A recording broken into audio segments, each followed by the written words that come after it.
Welcome dart players one and all. Today on Straight to the Point we are going to be looking and having a quick analysis on the throw of Martin Wolfie Adams, one of my favourite players. So if you look at him side on here in real time, firstly, we'll slow it down in a moment. I want you to look at how far stretched out his arm is before he starts to pull the dart back. Elbow is nice and high and he feathers the dart slightly, just there. And as he feathers it forward, that's the exact point of release that he's actually touching. Now this is a perfect angle.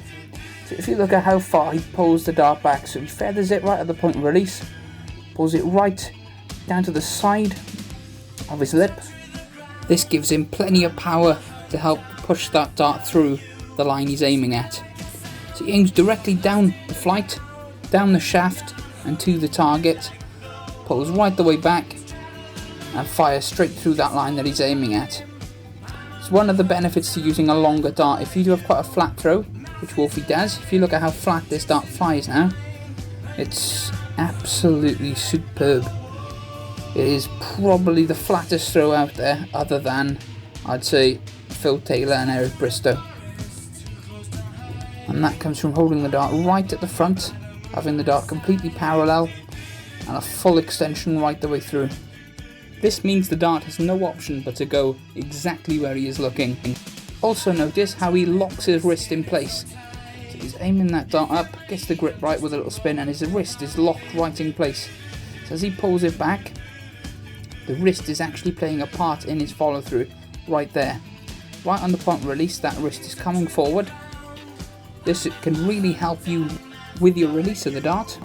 Another advantage to using the wrist is the increase in power that it gives you.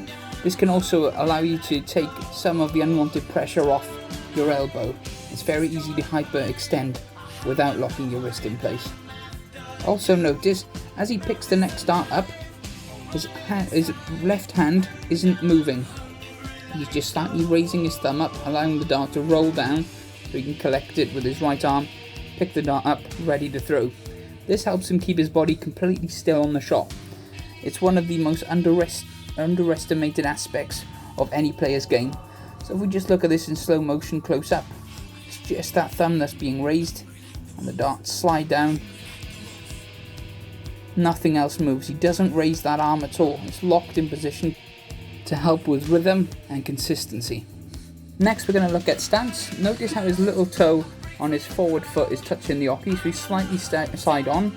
His other leg is pushed out to the side, which is kind of rare, but it's really worth giving a try. It gives you an incredible amount of balance, a lot like a snooker player. But that's it for today. Thank you for watching Straight to the Point. Please like and subscribe, and if you'd like to follow me on Twitter, the link can be found in the description below. Subscribe if you love the darts.